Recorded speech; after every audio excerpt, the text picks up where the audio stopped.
Ya, kita lanjutkan kembali perbincangan di dua sisi. Saya ingin menghadirkan tadi kalau disebutkan ini sebagian masyarakat mungkin mulai permisif menerima kaum LGBT dan lain-lain. Saya ingin menghadirkan salah satu contohnya bisa kita saksikan di sini misalnya ya, pemirsa dan juga Bapak Ibu bisa menyaksikan bersama-sama bagaimana ini salah satu pasangan yang kemarin sempat rame ya Mbak Zoya ya dibicarakan ya pasangan ini bahkan disambut oleh masyarakat seolah-olah sebagai selebritis nih Be.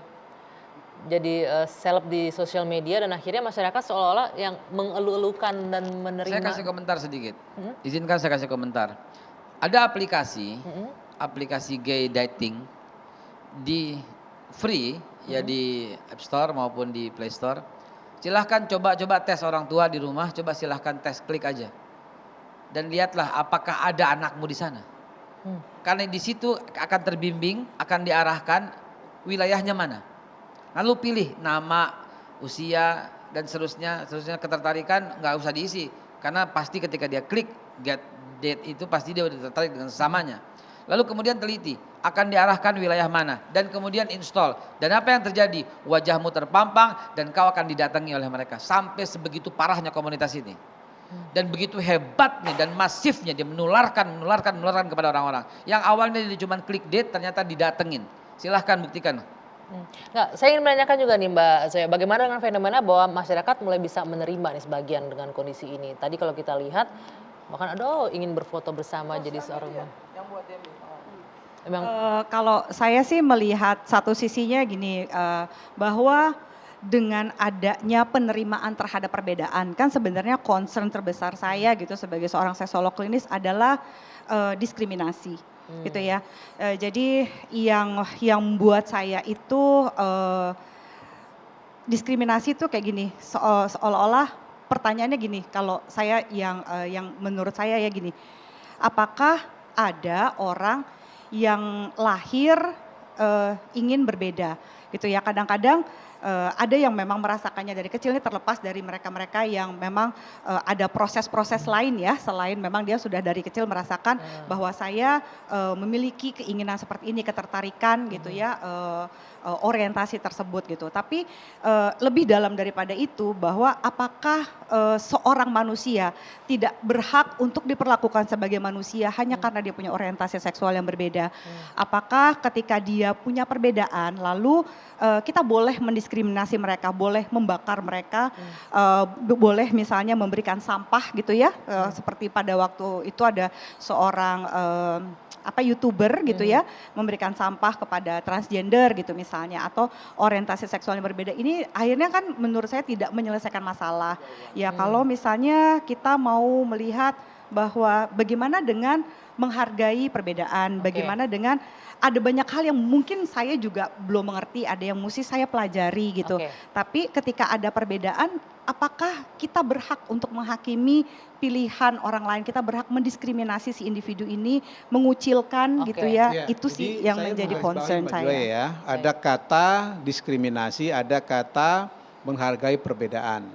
Apalagi tadi, ada banyak diksi yang menurut saya ini harus kita diskusikan lebih jauh ya. Mengapa? Karena pertama dalam konteks perbedaan jenis kelamin laki perempuan, nah inilah yang saya katakan tadi, naluri manusia berpasang-pasangan, berbeda pasangan, menikah secara sah.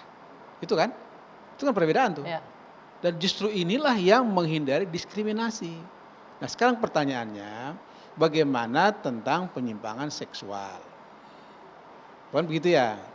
Dalam konteks Fatwa 57 2014 tadi saya mengatakan dengan tegas, mengapa Islam mengharamkan? Karena di situ ada pesan yang sangat suci. Apa pesan sangat suci? Agar manusia hidupnya aman, damai. Jadi begini loh, pikiran kita itu begini. Ini sekarang ada 97 juta, 97%, 270 juta. Ya kan? Mungkin ada 3% yang katakanlah 3% Pak. Ya Pak. Pengidap penyakit ini ya. 7 juta. 7 juta, oke. Di Indonesia 7 juta. Ya oke. Jadi berapa persen kira-kira itu? 3% kurang lebih itu ya. 3%. Jadi logikanya begini. Logika yang 90 sekian persen itu jangan dikorbankan itu loh.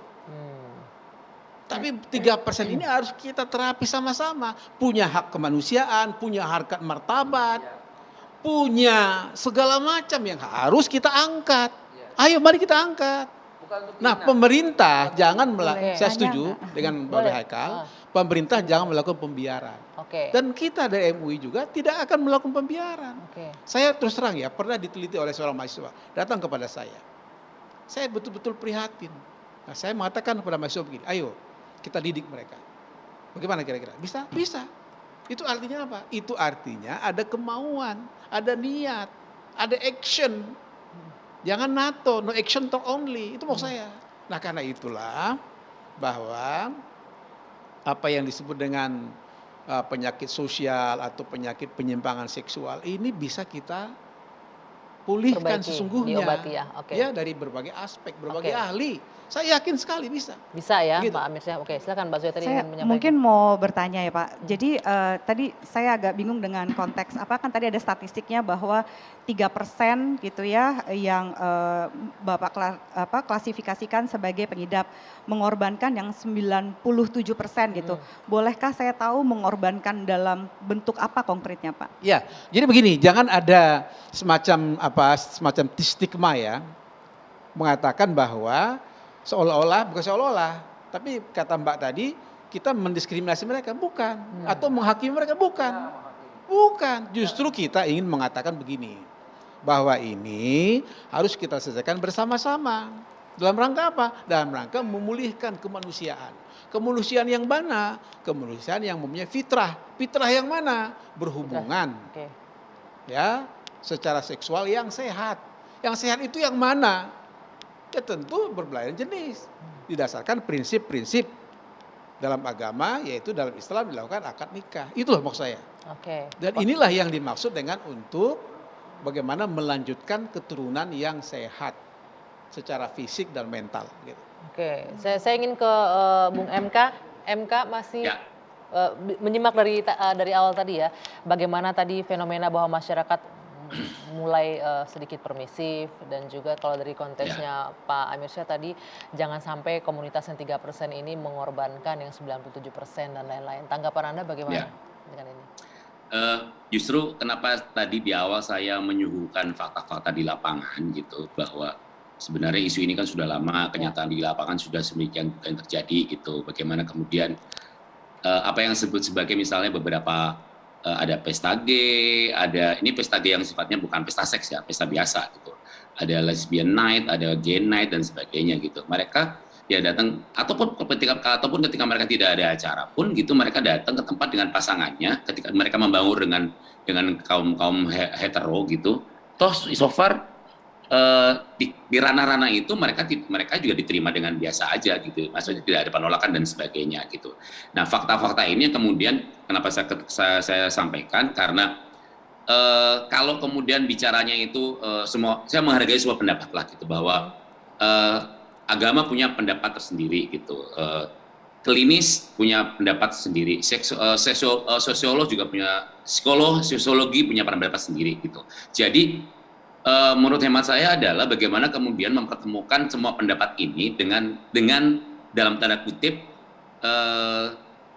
sama-sama menang aja gitu. Bahwa kenyataan di lapangan adalah kita tidak bisa Sama-sama menang ini gini lah, maksudnya gimana, MK?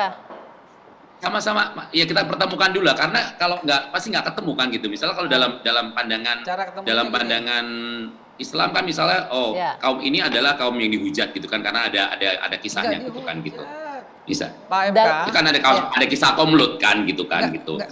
Saya menjawab apa yang Bung MK sampaikan ya. Agama punya pandangan sendiri, klinis punya pandangan sendiri, psikolog punya Masyarakat, pandangan ya. sendiri, Islam punya Oke. sendiri. Gini Pak MK, kita ini sebagai insan-insan bermoral di negara Pancasila punya pasal Pak. Negara berdasarkan ketuhanan yang Maha Esa. Klinik. Tapi juga Berdasarkan- keadilan sosial ada loh Pak. Iya Pak, keadilan sosial itu berlaku kalau berketuhanan yang Maha Esa. Itu Loh, enggak sebabnya dong, pasal itu kan 21. tidak berlaku kasta Pak, itu silanya. Nggak bisa Pak, negara berdasarkan Harus ketuhanan yang Maha adil, Esa. negara harus berlaku adil Pak. Pak MK, pasal 29 Pak, negara kita ini Pak, Indonesia Pak, berdasarkan ketuhanan yang Maha Esa. Bapak mau ingkari itu? Ya, Klinis. tapi sila Pancasilanya ada keadilan bagi seluruh rakyat Indonesia loh Pak. Saya ngomong bukan Pancasila, saya ngomong negara berdasarkan ketuhanan yang Maha Esa. Kalau mau ngomong klinis, harus berketuhanan yang Maha Esa. Kalau mau ngomong psikolog, harus berdasarkan ketuhanan yang Maha Esa. Karena kalau umpamanya klinis tidak berketuhanan yang Maha Esa, jual ginjal Pak akhirnya. Jual organ akhirnya Pak. Kenapa? Karena nggak berketuhanan yang Maha Esa. Ya, jadi begini. kembali Pak, negara berdasarkan ketuhanan yang Maha Esa. Pegang itu baik-baik Pak Iya, MK. jadi menempatkan itu Beda kasus Pak, kalau jual ginjal ada orang yang butuh operasi ginjal, ada orang yang jual ginjal Pak. Ya, begini. Dan dibolehkan. Boleh saya komentar sedikit, Mas MK? Beda kasus Pak dalam hal itu. Ya silakan. Ya, saya sedikit Monggo komentar. Monggo Pak. Justru di sini perannya negara. Jadi kita bukan menghujat, bukan mengkucilkan, tapi bagaimana mengangkat harkat dan martabat saudara-saudara kita. Karena dia manusia yang harus kita manusiakan, itu loh. Jadi caranya bagaimana? Ya itu tadi, ahli psikolog, ahli agama, marilah kita berikan semacam terapi, ya, literasi, sosialisasi, edukasi. Kata Oke. kuncinya di situ kok. Oke. Nah selama ini kan, Pemerintah yang nggak jelas Pak. Iya. Pemerintah abu-abu. ya oke, jadi selama ini kan sudah ada muncul masalah begini, seolah-olah kita menghujat Deddy Corbuzier, kan bukan itu maksudnya. Tetapi yang kita tidak setuju perilaku. Kita mengangkat fenomena perilaku LGBT-nya ini. Iya, Pak. Oke, itu yang harus baik. kita perbaiki gitu loh. Oke. Nanti kita akan lanjutkan lagi MK, tahan dulu sebentar. Dua sisi akan kembali sejenak saat lagi.